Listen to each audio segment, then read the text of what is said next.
Sunrise on the Reaping that I got at my local library. I read it in Dutch, which was a bit of a switch, but I enjoyed it nonetheless.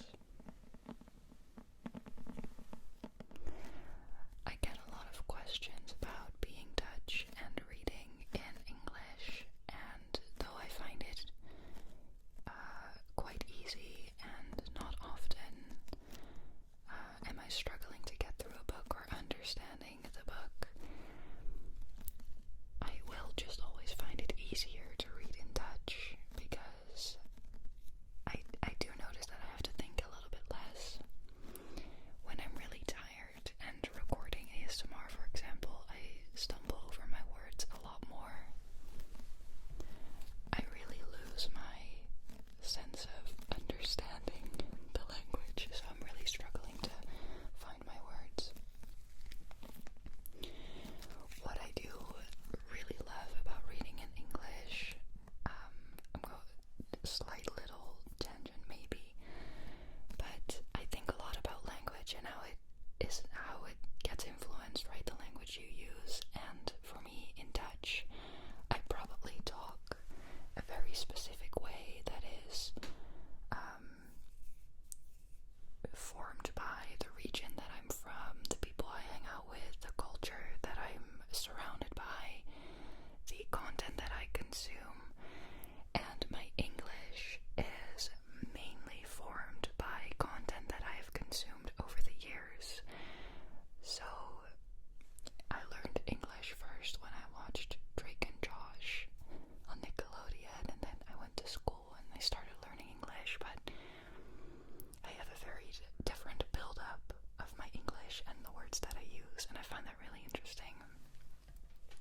And books really help me to expand my vocabulary and work on my understanding. But then reading in Dutch is also funny because the writing language in Dutch and the speaking language in Dutch I feel like will always be slightly different, as they also are in English. I don't know if I'm making sense. Maybe this will help you fall asleep because it's so confusing. But if you do get what I'm saying, let me know in the comments. This is a YA book, and YA in Dutch is not my favorite, so I feel like the sentence structure sometimes feels a little oversimplified. I'm missing some nuance. But yeah, that's that on language. About the book. This follows Hamish Abernathy, who you may recognize if you've read The Hunger Games or watched the movies, the original ones. Hamish is Katniss and Peeta's mentor, and you become a mentor by winning the Hunger Games previously, and this is his game year. It's a quarter quell, and they doubled the amount of tributes that go into the arena. And I don't want to give too many spoilers because I feel like if you're in the Hunger Games world already, that would be likely the time for you to read this, so you'll be familiar with the setup. And so I want you to be surprised if you do want to pick this up. I found this book to be a lot more political than I had anticipated. A lot more rebellious, and I really liked that. I feel like they also tied together The Ballad of Songbirds and Snakes and this book really well. There's some overlap in characters and in stories about the characters. Katniss's dad is in this book. His relationship to Katniss becomes a little bit more they explore that a little more. You get a bit more context, and I just thought that was really cool. I don't know if Suzanne Collins has more plans to write more Hunger Games books, but I feel like if she didn't, that's kind of made the story complete. satisfied. But I don't know if there's any rumors about anything. I know that I'm saying very little about this book. It's just that I really am always afraid of giving spoilers.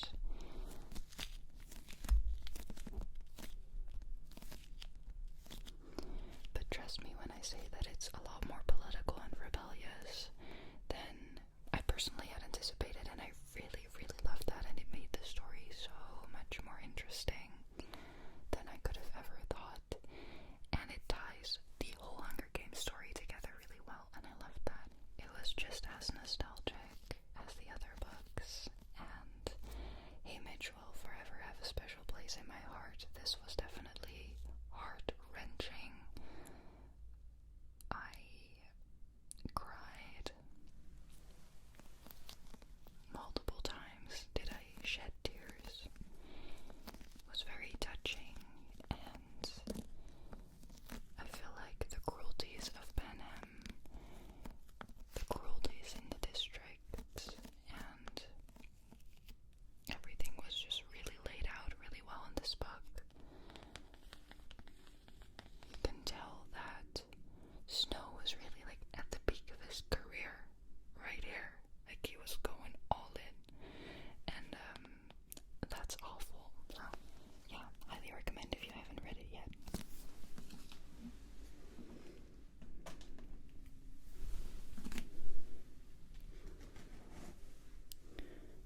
Okay. Then we have The Guest by Emma Cline.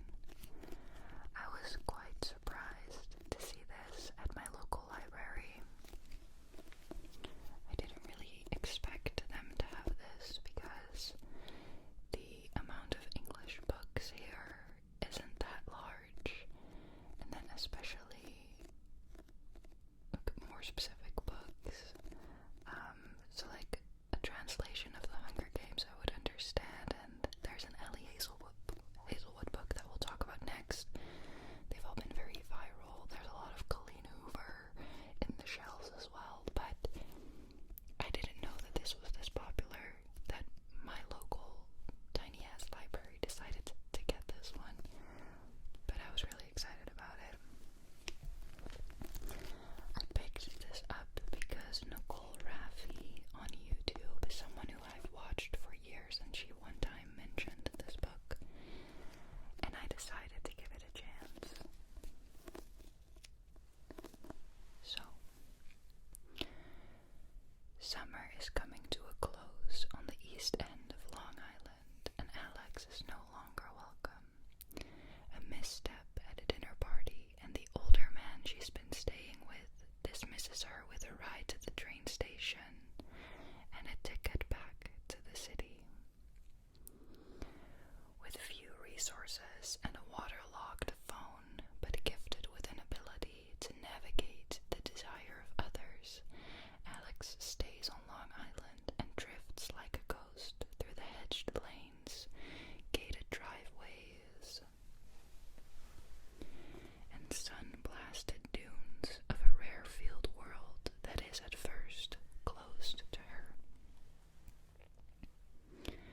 Propelled by desperation and a mutable sense of morality, she spends the week leading up to Labor Day moving from one place to the next, a cipher leaving destruction in her wake. Taut, propulsive, and impossible to look away from, Emma Cline's The Guest is a spellbinding literary achievement. This book is a little crazy. So you follow Emma, who has escaped the city to get away from someone. She has no money and she's staying with this rich man. Classic problematic story. I felt like this had a touch of Cleopatra and Frankenstein. I feel like in a lot of the, correct me if I'm wrong, okay, because it's just your local Dutch girl talking about this, but a lot of books that are set in New York, in or around New York, are all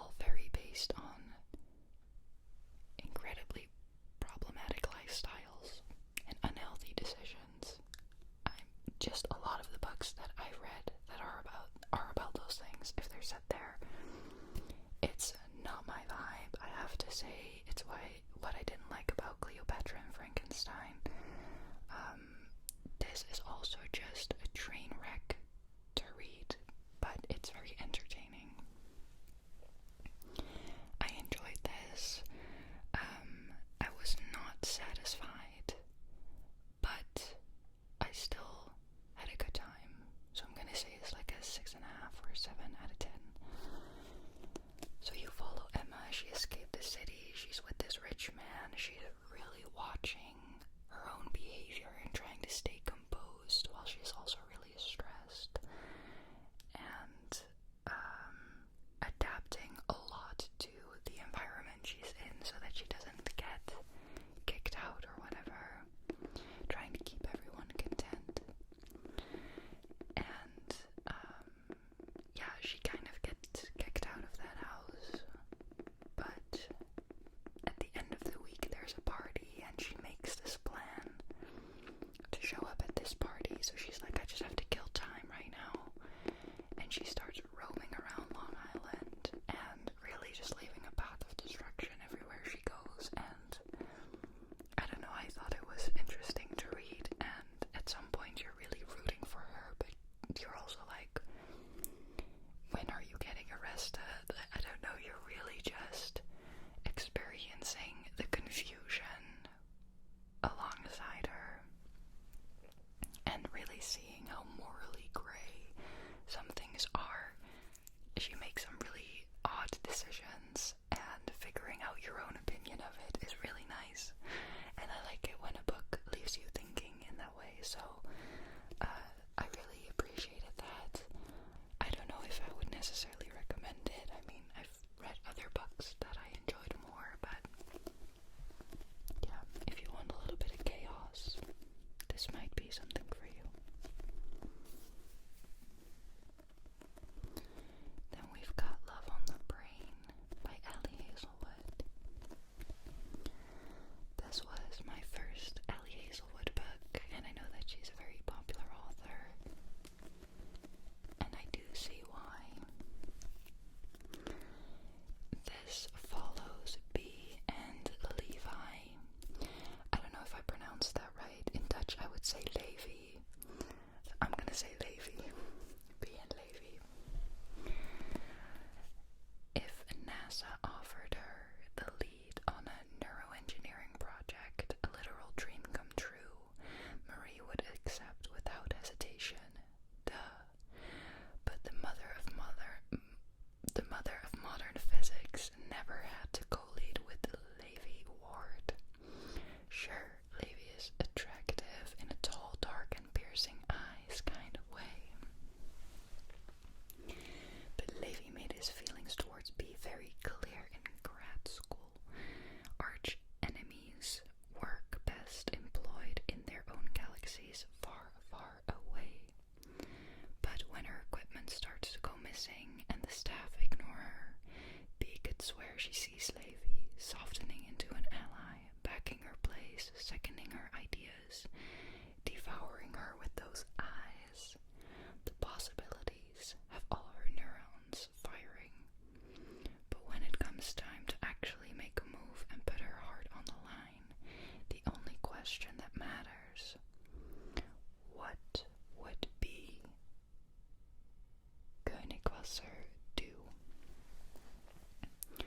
So, B is a neuroscientist. She gets offered a position with NASA to run a project making the neuroscience shit on the astronaut helmets. I love the concept of science, actual science. I find that difficult, but fun to read about. And I liked that in this book, it's a contemporary romance, but it's also just a fun adventure. And what I liked here is that, I mean, the romance and their relationship is the point of the story. There is so much else going on that it's not too mushy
exercise of literature.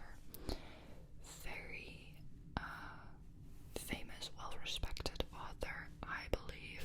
I've seen his books all around, and I've been wanting to read a book by him for the longest time. And then when I just saw this in my library, no waiting list, no nothing, I knew I had to get it. So this follows Klara, and Klara is an artificial friend. So she is an AI robot. And this is the first time I think that I read a story with a narrator that wasn't a human, which I thought was really interesting. I saw an interview with the author, and he mentioned that this story grew from a children's story that he had in mind. And I feel like the children's story kind of atmosphere really shines through. My light just went out. Really shines through in this book. So you follow Klara. She is in a store waiting to be bought by a child. These AI robots get created with the main purpose of preventing loneliness for children in the world that she lives in. And she goes home with someone who has a lot of health issues. And I don't want to say why and everything, because I feel like that really, like, it says a lot about the story, and it gives a lot of depth to the story. But yeah, she's dealing with a lot of health issues, and Klara is a very observing, very clever, but also maybe naive in some ways, character, and you really see how she views the world through that lens of loneliness, and you see how she learns more as she grows and experiences more. And I thought that that was really beautifully done, because the story is set in a different type of world. I found it really hard to form an opinion on what I thought about the world. I felt like the way that the characters communicated was really odd at times, and at some moments it felt like there wasn't a lot of technological advancement in the world that it is set in, while there are AI friends walking around. And I didn't really know what to think of that, but on the other hand, that did mean that all the focus was on Klara and her kind, I guess. And so, yeah, I liked that, but I do feel like there was a lot more to be explored about this world that we didn't really get to.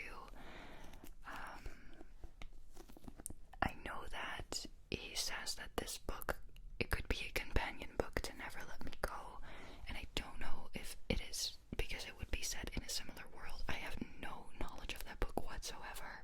I just heard him say it in the interview, and now I'm wondering if it's set in a similar world, so if you would learn more about the world. I don't know. But still, I thought that it would be, that it was really good and interesting, and I had a good time. The reason it's called Klara in the Sun is because Klara has a very special relationship to the sun. The sun is how she, I think that she's on solar, and that's just why the sun is really important to her. But she also talks to the sun and asks it for his aid, and that's just a really funny line throughout the story, I found, and that gave it that children's book type of energy that I really liked. So yeah, I would definitely recommend reading this. It's beautifully written. If you like annotating a book, you can go crazy with a highlighter for sure. There are so many beautiful sentences here. It's quite interesting because it does, in a weird way, we're very advanced with our AI technology, and this does raise the question that you can just ponder over in your free time, of what it means to be human, what makes us individuals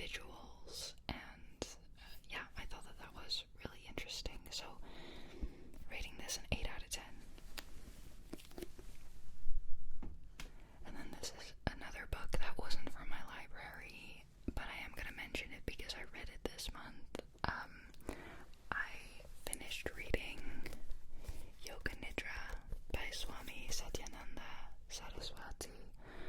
This is a book that I'm reading because I'm following a course to be a yoga nidra teacher, and it was a recommended read, and I really enjoyed it, but I'm not going to talk about it because it's not, I don't want to. It's interesting if you want to dive more into yoga nidra, if you want some example practices, if you want a little bit more of the origin of the practice. I would say that this is a lot more rigid